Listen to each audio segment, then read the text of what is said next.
before resuming the story of Angelica Rosechu's Christmas play in 2005, I write a bit about Sonichu, one of the earlier Sonichus and Rosechus psychic type special and guardians. Sonichu heralded from a Sonichu and Rosechu village near the Ultimate Emerald Shrine. He was born in 324 BC and was promoted by the village's elder after connecting with the distant Ultimate Emerald, as well as the heavens and the cores and matrices of the universe timeline and the alpha mega point of all existence, and guiding and protecting many of the Sonichus and Rosechus with a divine guidance and life power. Lavesh had also personally met and worked with Emmanuel herself and himself back then.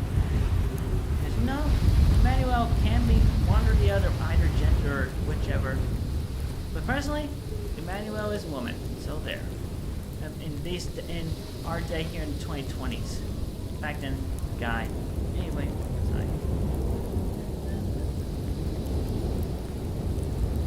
He worked with Emmanuel and the other gods and goddesses and earned his way up to being a god as well in service and appreciation of gods, of the God of gods and Lord. Lavesh had foreknown he would be the one to help guide Jesus Christ of Nazareth as he came into his godlyhood. By the time Jesus had prayed for the direct guidance, Lavesh had made preparations to confirm the leaders and elders would keep the village of Shrine safe as well. When Jesus made his prayer in similar thoughts and wording as Sonichu Prime had spoken during the play, Lavesh had teleported from the village to where Jesus Christ was after waking from the test of temptations and amidst his troubled thoughts and questions, amidst his transition. Also, Lavesh had talked with Magi-Chan Sonichu Prime during his time when Magi-Chan himself went back in time to visit Jesus, and he met Lavesh prior to Jesus' first resurrection. Lavesh Sonichu had physically teleported his body and mind and soul into the heavens and universe core to emerge into his next iteration long after that. But just to mention all this part, because I'm going to eventually talk about this from the moment this gets recorded. The Ultimate Emerald is the one emerald, and there are 8 Master Emeralds, counting the one that Knuckles has been guarding. And then, of course, after that, there are not 7 Chaos Emeralds, there are 8 Chaos Emeralds, the orange one. And of course, there are 8 Chaos Crystal Balls as well. There's an orange one there also. And the Chaos Emeralds had come about from the Ultimate Emerald itself, as it was a center point, and long ago, before sometime in the BCs, I think it was like 450 something, I forget, 459 BC. I have it written down. But anyway, essentially at one point around there, the Ultimate Emerald became overwhelmed and shattered, and all that was left of it was shards. The core of the Ultimate Emerald that zoomed and ended up literally within my body, literally, and the chaos and the 8 Chaos Emeralds put all strewn throughout. And before then, the Ultimate Emerald was in the center, and the 8 Master Emeralds were surrounding it at that shrine, that very shrine. And also when the Ultimate Emerald shattered and all that, the Master Emeralds went into hiding as well and transitioned elsewhere. And then eventually Knuckles found his Master Emerald, and the orange Master Emerald became the Master Sunstone under Flame the Sunbird's guidance and watch. And the other 6 were around the Earth somewhere else. Yellow, green, blue, indigo, and violet lights beam in a line on the edge of the stage. The scenery is changed, and Angelica narrates. So Jesus found his own guidance from within himself and focus from his visions. He wrote what he saw. Then on his next guidance, he started his ministry by locating and taking in his first disciples. The stage is lit with a ship on stage left, with Inuyasha as James and Wild as John on board, talking with a male Roshi who played Zebedee. And on stage right, Punchy as Peter with 2 other male Sanchos played Simon and Andrew, casting a net.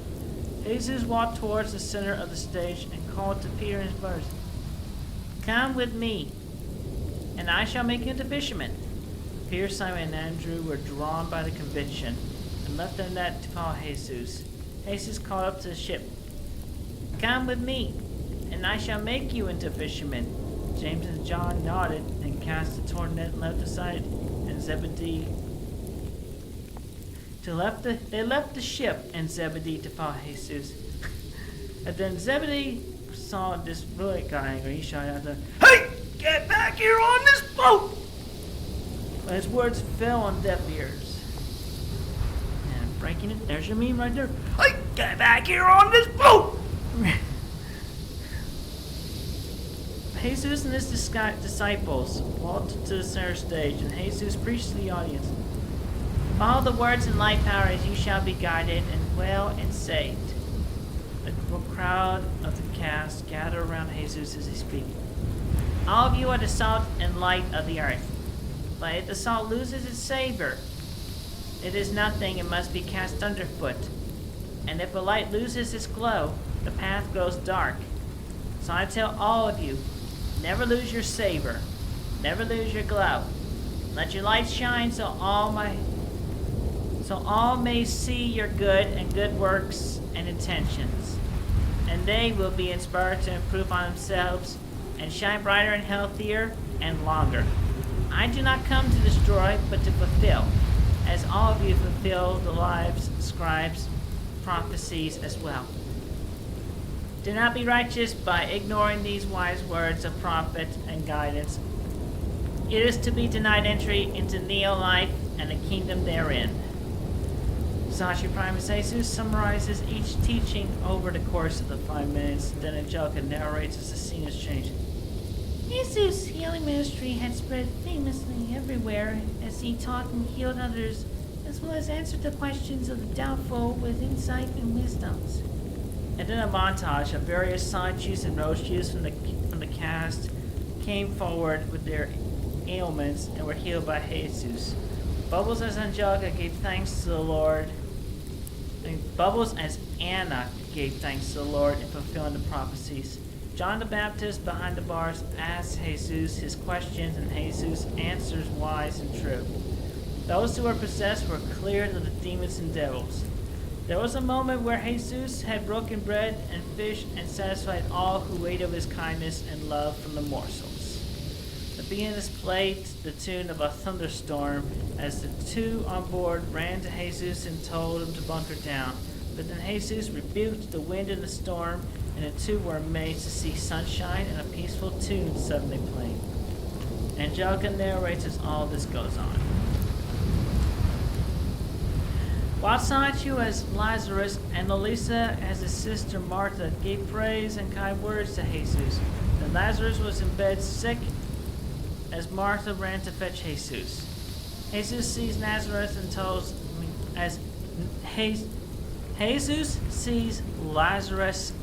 Martha that he was sleeping and Jesus would return to wake him out of sleep. News of Lazarus in a grave for 4 days gave Jesus reason to assure Martha of his resurrection.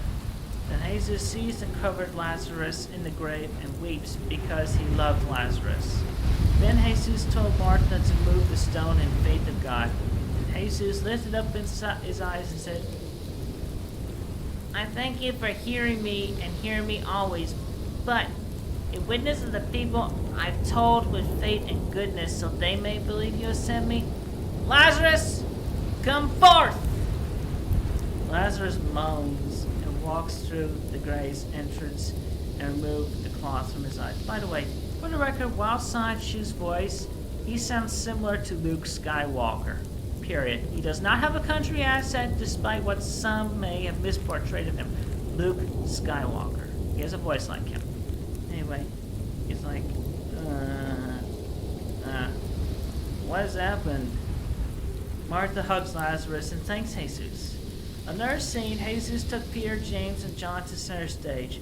The lights dim, Jesus transformed into bright light. Sanchi Prime had used flash to simulate that. 2 seconds squadron Sonichus playing Moses and Elias teleported beside Jesus and talked with him for a moment in Peter, James, and John's amazement. After the two teleported away, the disciples offered to build tabernacles as spotlight shone down on Jesus, and Magi-Chan said from off stage aloud, "Jesus is my son. I am pleased with him." Hear him well. The disciples were afraid, but Jesus told them, "Do not be afraid," with a touch. Another scene, Jesus enters the temple of God with a stage laid out with vendors and tables full of merchandise that were being bought and sold. Jesus cast the vendors away from their tables and flipped them over. Then he shouted aloud, "It's written, this is a house of prayer. But with this, it's been made into a den of thieves. I really don't like this." The vendors collected the goods and scattered. Jesus stepped into the front and center of the stage in exiting the temple of God. Lavesh meets him there as they talk. "Lavesh, my guide and friend, I have done and overdone my work as Lord and God in guidance of light, power, and the Lord, my past self, and the good gods." "Indeed, you have done and do very well. All appreciate and praise you in good faith." "I am truly humbled and grateful. I truly feel good in soul and fulfillment, and seeing everyone's kind faces and hearing their kind words is a real blessing. Oh wow, I am feeling tired. It's so very tough to be Lord and God on earth. Every time someone asks me a brain bender of a question, the only solvents I have is connecting with the heavens and the universe core for a simple answer, direct enough that I couldn't put it by myself. When my brain goes numb. I have had to go through similar with the Sonichus and Rosechus in my village. It was overwhelming, even taking it one at a time. But over time, with deep breaths and meditation with rest, it shall become easier. Yeah, you're right. And that's nothing compared to what I've foreseen of Judas. Good grief, I do not look forward to that day.